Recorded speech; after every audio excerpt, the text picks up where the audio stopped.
जिला पुलिस अधीक्षक चन्नबसवन्ना एसएल ने बताया कि पिछले 15 दिनों में 14 पुलिस में दर्ज 29 संपत्ति, मवेशी और पंपसेट चोरी के मामलों में राज्य और अंतर्राज्यीय चोरों सहित कुल 30 आरोपियों को गिरफ्तार किया गया है। बीदर जिले में 13 और हैदराबाद में 1 स्टेशन शामिल हैं। मंगलवार को जिला पुलिस अधीक्षक कार्यालय परिसर में बुलाए गए संवाददाता सम्मेलन में उन्होंने यह जानकारी दी।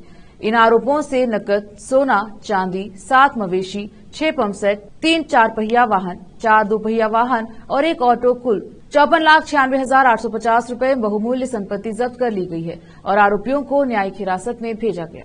कैमरामैन पप्पूराज का कवरेज। ಬೀದರ್ ಜಿಲ್ಲೆಯಲ್ಲಿ ಅಂಕಿಅಂಶಗಳು 28 ಸ್ವತ್ತಿನ ಜಾನುವಾರು ಮತ್ತು ಪಂಪ್ಸೆಟ್ಗಳು ಪ್ರಕರಣಗಳಲ್ಲಿ ಅಂತಾರಾಜ್ಯ ಕಳ್ಳರು ಸೇರಿದಂತೆ ಸ್ಥಳೀಯ ಮತ್ತು ಒಟ್ಟು 28 ಜನ ಆರೋಪಿತರನ್ನು ದಸ್ತಗಿರಿ ಮಾಡಿ ಒಟ್ಟು 52,93,900 ಮೌಲ್ಯದ ಕಳುವಾದ ಸ್ವತ್ತು ಮತ್ತು ಜಾನುವಾರುಗಳನ್ನು ಜಪ್ತಿ ಮಾಡಿರ್ತಾರೆ।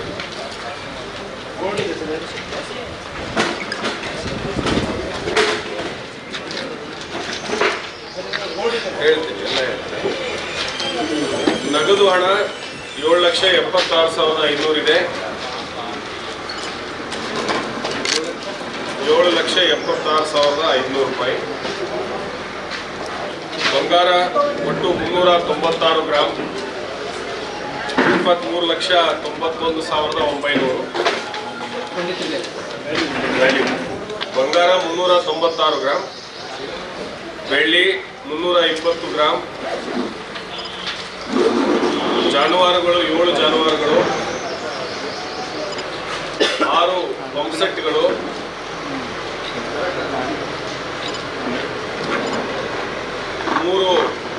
4 ಚಕ್ರದ ವಾಹನಗಳು, 4 ದ್ವಿಚಕ್ರದ ವಾಹನಗಳು,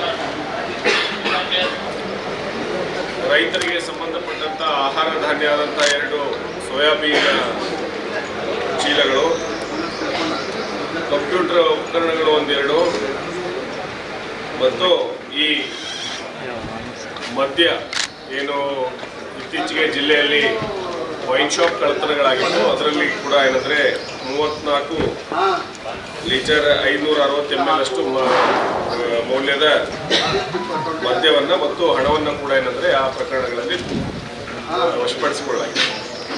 ಸೊ ಒಟ್ಟು ಮೌಲ್ಯ 52,93,900 ರೂಪಾಯಿ ಆಗ್ತದೆ। ಒಟ್ಟು 28 ಜನ ಆರೋಪಿತರನ್ನ ಬಂಧಿಸಿ ನ್ಯಾಯಾಂಗ ಬಂಧನಕ್ಕೆ